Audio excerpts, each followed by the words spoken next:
Welcome to the show with your friend and mine. So tell me, Dr. Squee, who's it gonna be this time? We like to hear you talk, but we love to hear you listen. And if you are not subscribed, you won't know what you're missing. So welcome to the Dr. Squee Show. Welcome to the Dr. Squee Show. Welcome to the Dr. Squee Show. Headphones up. Here we go.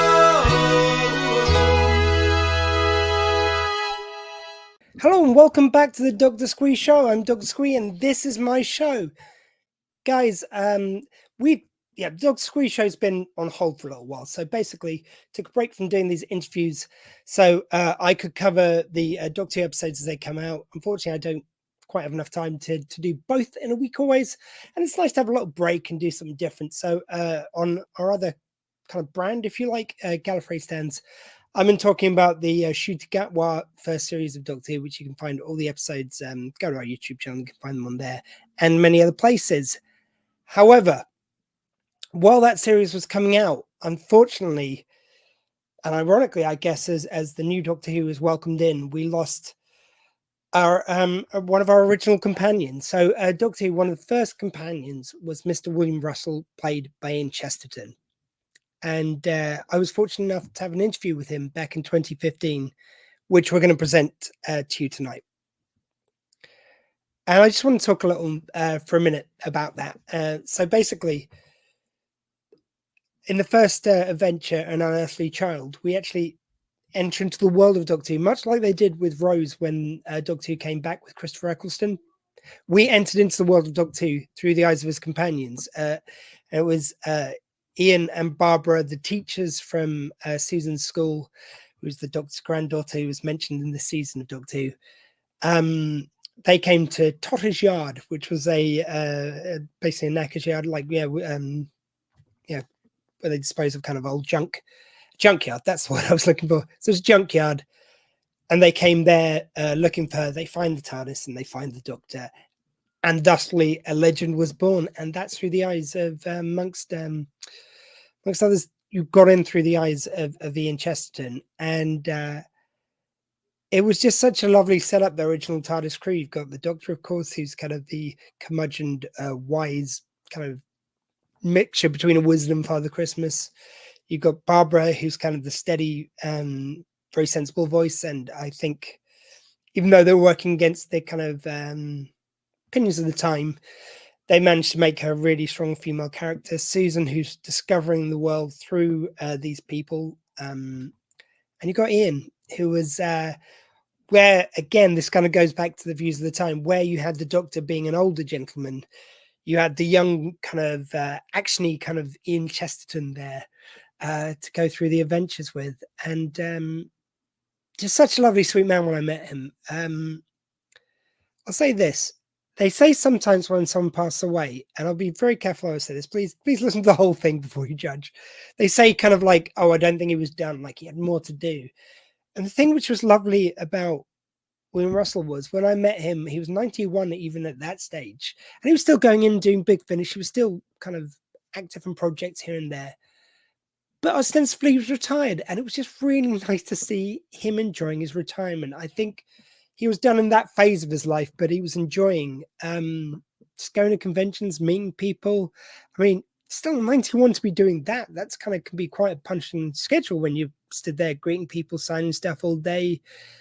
You know, I've seen younger people get tired of it sooner, but he was just so giving, so nice.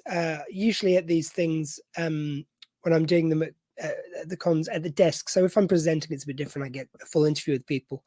But otherwise, it's usually a case of talking to them desk side.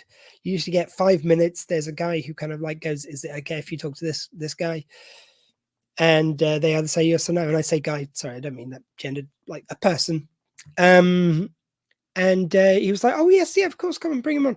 I went up to him and he was like, he took me to the desk and he goes like, oh, do you want to go somewhere quiet? And I go, oh no, you're saying like we just got a few minutes here. He goes, oh, is this going to be okay? I go, no, this is fantastic. Thank you so much. But it was so thoughtful and kind and considerate, just as a human being, to another human being. He didn't have any airs about what he'd done.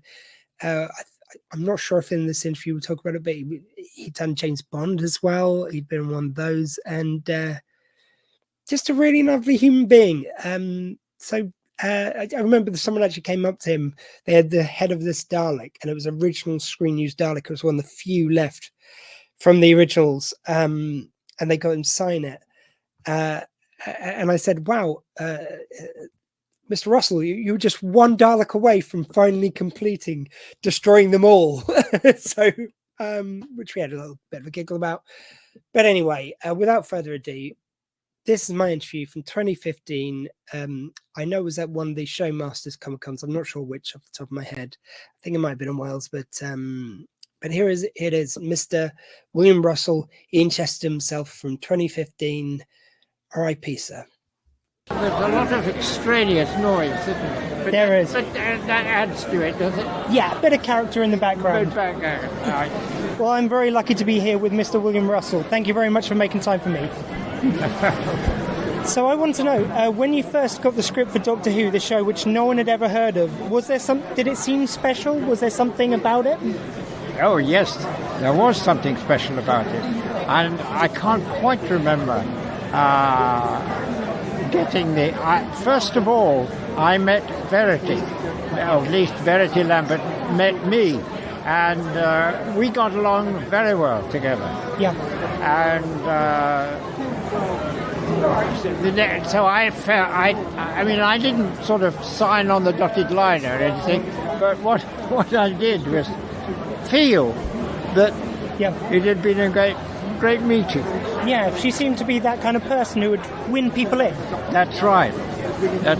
And so that's how it started for me.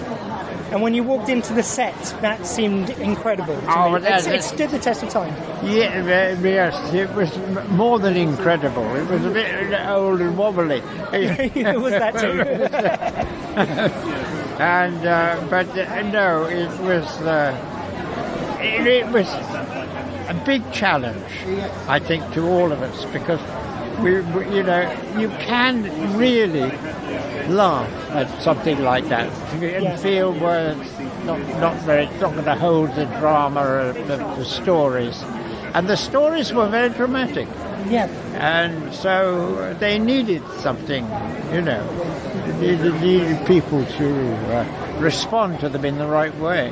Yeah, and I thought it was great what you did with the space you had, because you were so limited in space in that studio. Well, we were, yes. That was extraordinary.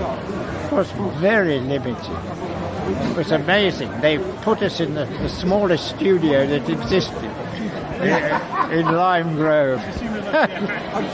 And it was very difficult because the cameras were very much bigger to start with. And everything was awkward and difficult. It wasn't easy. It didn't sort of... But it was great fun, and we all enjoyed it, I think, very much. And I like the fact that your character and the character of Barbara were kind of the human face on it. You could see it from the human perspective. Yes, that's right. But that was very easy in a sense to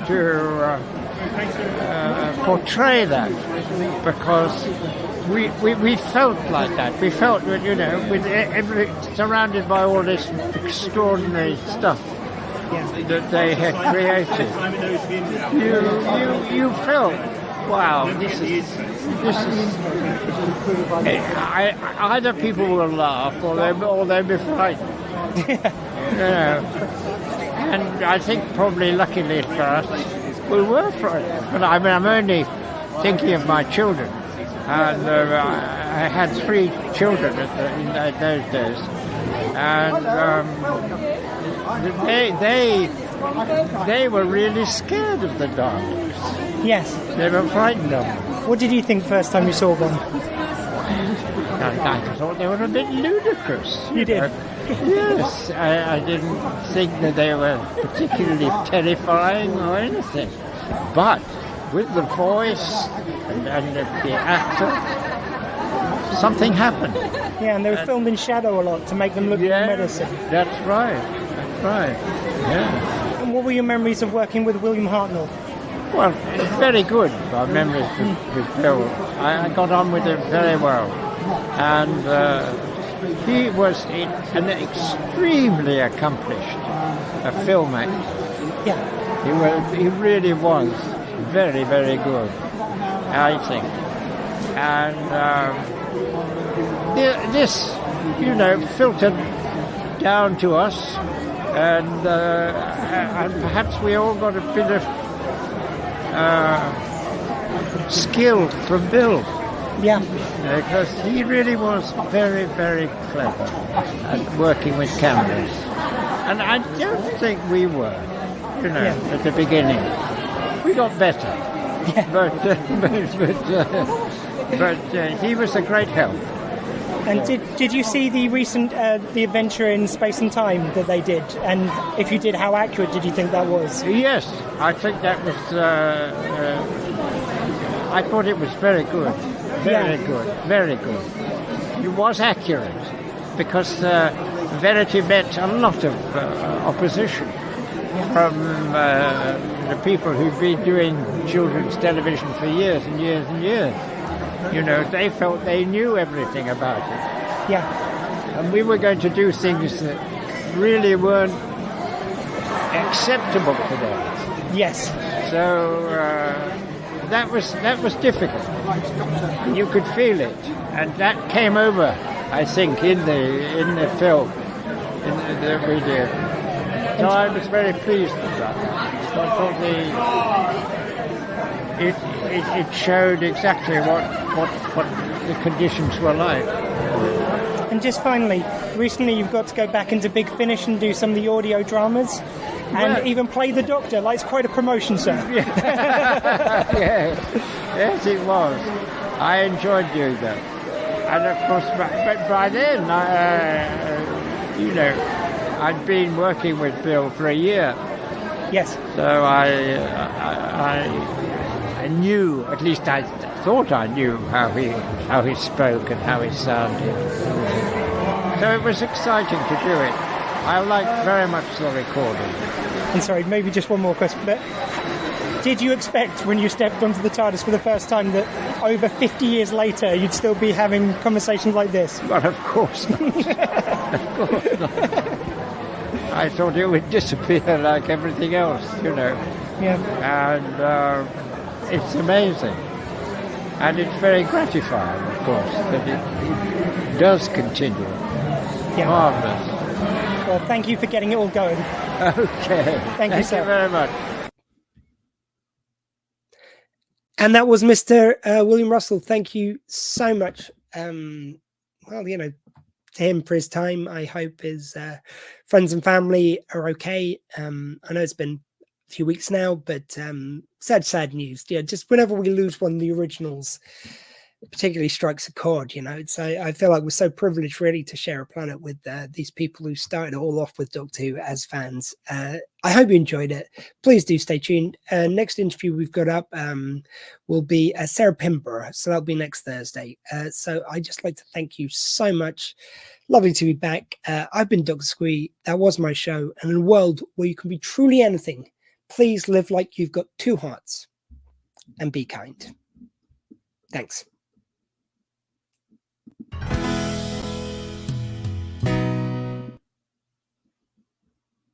If the credits want to roll.